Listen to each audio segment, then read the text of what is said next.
Are you looking for some easy summer recipes to make your family? Well, in this video, we are sharing 4 ideas or recipes that will be great for summer. Just as a note, before we get started, check below in the description box for the link to the full recipes, including ingredient amounts. Let's get started.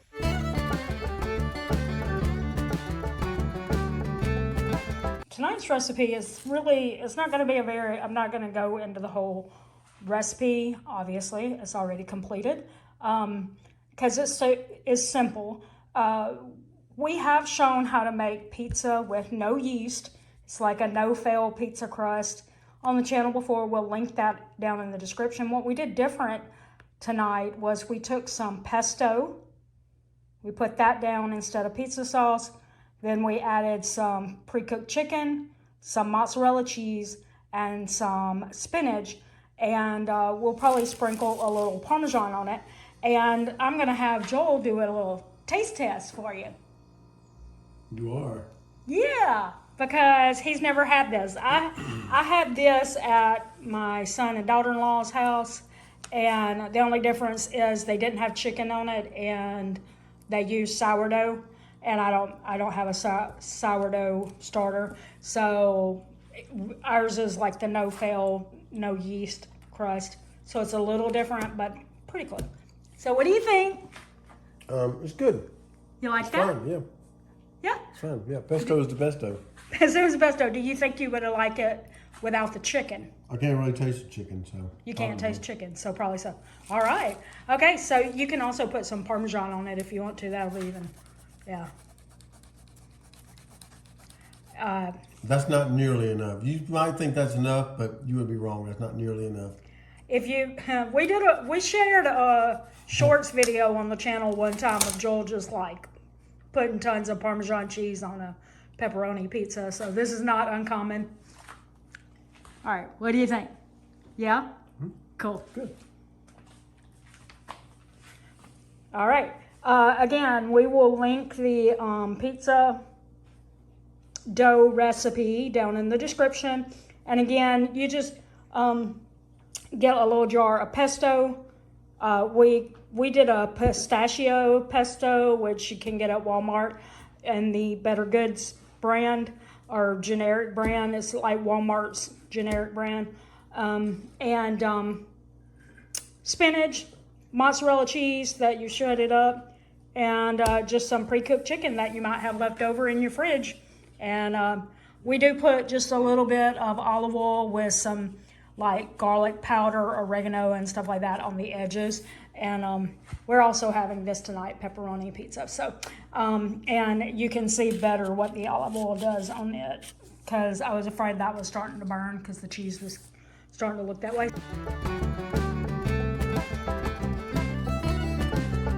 So tonight we're making a garlic butter, shrimp, and broccoli recipe. This is so simple. It's kind of like stir fry. We've got some rice going right here, and right now I'm just sauteing some broccoli and some olive oil, and when I get done with that, I'll show you the next step. So I shouldn't have put the shrimp in there all at once, because you're not supposed to crowd it, but sometimes I do that anyway, and I just stir it and make sure that it's cooked on both sides.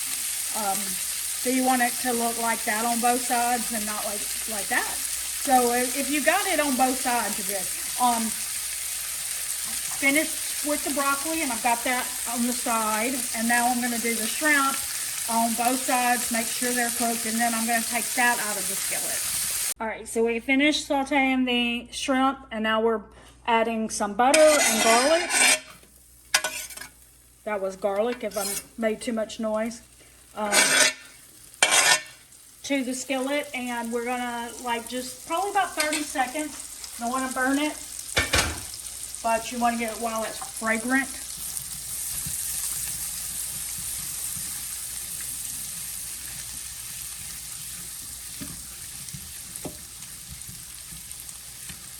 Here we go. Now we want to take a lemon and just put just a little bit of lemon juice in.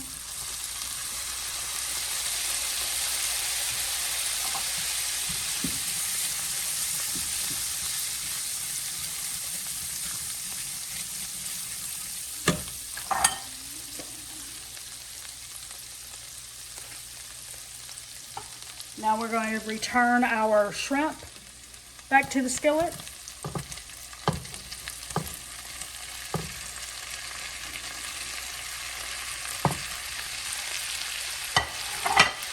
And the broccoli.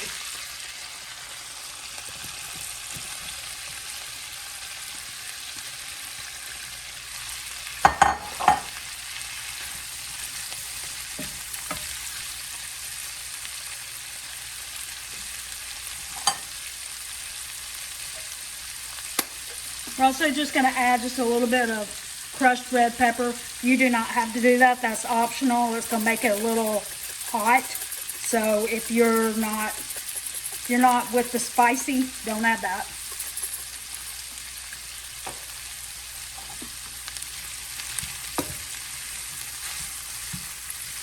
We like a little heat in the house here. Well, I do anyway.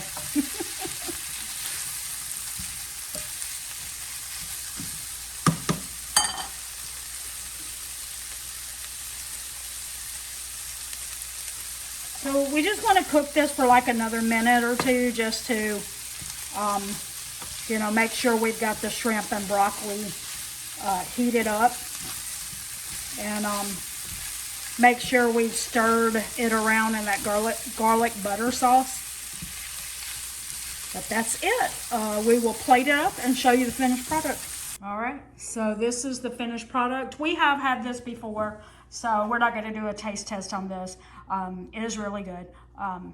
You can do it with rice, or you could do it with a pasta, because like I said, it's like a stir fry. So anyway, highly recommend. This is a pretty light dish, which is good because we're going into summer. It took 10 minutes to cook it, so you're not using your stove very much. So it's a really good one to use in the summer.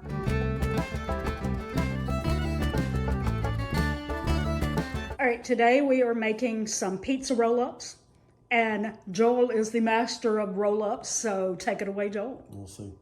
All right, so we have three main ingredients here: the crescent rolls, pepperoni, or whatever you like inside your pizzas. You want it to be something that lays flat though, because you're trying to roll it up in a crescent roll. So. Yeah, and mozzarella cheese we're gonna put inside. Now it also does say you can have marinara sauce on the side if you want to do that. We won't put it on here because it would make it really soggy.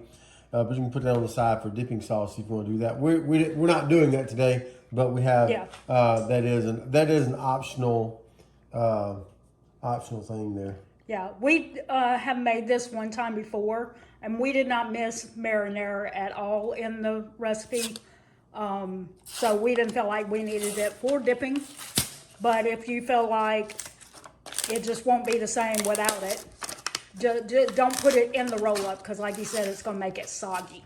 Yeah. Okay, we also prepared a pan with some parchment paper. We have the oven set to 375 degrees. It's preheating currently, so that it'll be ready when these are all made whole or done or whatever. And I will say this, one thing that we're brand specific on is crescent rolls, because what we found out when we get the Pillsbury is because if you get the generic kind, they're not as, they don't hold together as well as what we found out. Yeah, you're sitting there like trying to pat them back together to make them whole again. We would say, like, we have some recipes that we have done where you press crescent rolls down in the bottom of a pan flat and you make it almost like a crust. That's fine for those because you're pressing them down anyway. But in the roll-ups, you don't want them tearing apart while you're trying to roll it up. So yeah, on roll-ups in particularly, you want those the Pillsbury brand, because it'll hold together better. We have one other recipe on the channel that was roll-ups. It's called chicken roll-ups, and we can link that down in the description for you to look at. We'll also put it in the eye in the sky. Yeah. All right, so the next thing we're going to do is we're going to put our cheese down. Got some good old mozzarella. So we'll just put some cheese in there like that. As much as you want. Like this. Mm-hmm. Okay. Okay. Now this says 3 pepperonis, but that's not nearly enough. To me anyway, so we're just gonna. I would say if you were using this for an appetizer thing or party food or whatever, maybe 3 is good enough. Yeah. Should be fine. Yeah. Because you probably are going to make more than just one can if you do that. And we're just gonna roll it. Just like you would a crescent roll. And it's okay if it sticks out on the side, that's all right. We're just gonna place it right there. Now we're gonna do all 8 of these like this, and then we'll put in the oven. Put it in the oven for 375 for anywhere between 10 to 15 minutes. You want to check it for desired doneness for you. We like the crescent rolls to be golden brown. Yes. We may leave them in a little longer than some others would. Yeah. I don't like my crescent rolls to be undercooked, so we like golden brown. All right, we will show you the finished product. All right, these are the completed pizza roll-ups. Like I said, we've had them before. They're very good. You can always put a little side dish with it, you know. So it is a complete meal. Or like I said, you could use this as a party foods to take to a party. That really easy. They were done in 13, 14 minutes in the oven. So all other than the prep work, it's a pretty fast meal and it won't heat up your house. Yep.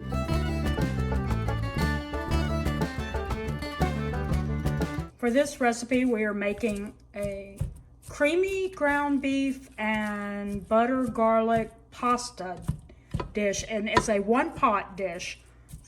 So this should be easy cleanup.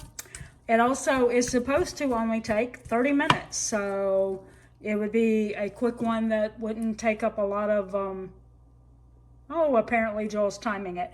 That may have been counting the... Challenge accepted. Yeah, it may have been counting the prep work, which we've already done. Anyway, so this would be, if it's only 30 minutes, this would be a really good one for a weekday. And also during the summer, it wouldn't keep your house heated up for very long since it's a pretty short cook time. All right, so now what's interesting about this recipe is it does say to put olive oil in the pan and then put your ground beef in it and cook it. We're ignoring that instruction because ground beef makes its own grease.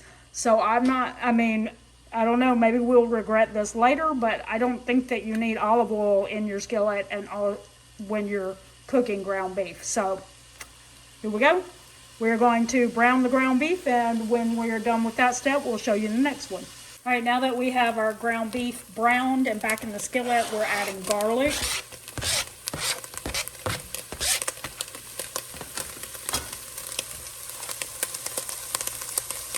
A little salt.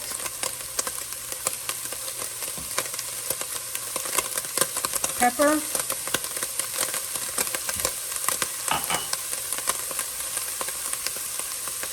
Red pepper flakes.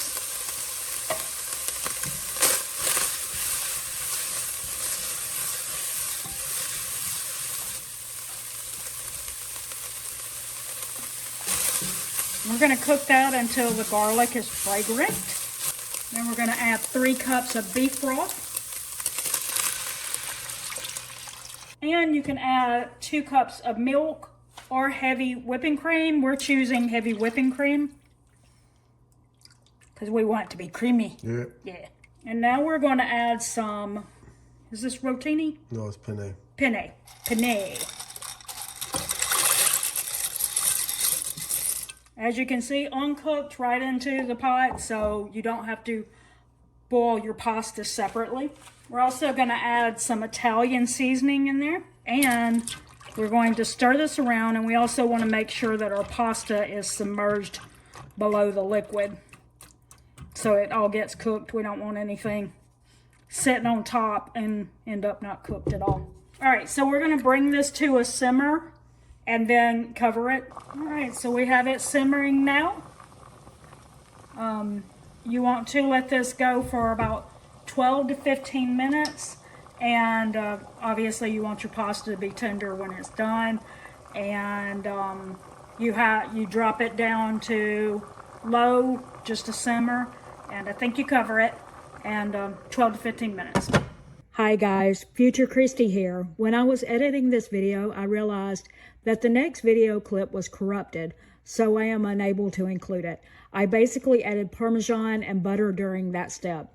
Be sure to check out the recipe linked in the description to see how much and when to add those ingredients. Sorry about that. Yay, technology. All right, this is the finished product. After we got it out, I did add some Parmesan cheese, some more red pepper flakes, and some dried parsley on top. And then we just got some French bread and... hey, it's a hidden Mickey. Yeah, it's a hidden Mickey.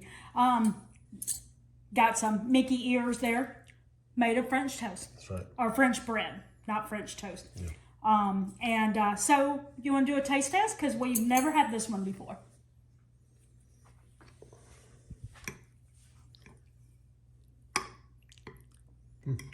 It's good. Like it? Yeah. It's giving Hamburger Helper vibes, except, you know, maybe a little fresher because you're using your own ingredients. Yeah, your own ingredients. But anyway, yeah, I would recommend this. Sure, absolutely. We hope that you enjoyed today's recipes and would love to know if you plan to try one or all of them. If you found value in this video, please consider liking, sharing, and subscribing for more videos coming in the future. And until the next video, we want to thank you for watching. Remember, it's a long run. Give yourself a little grace.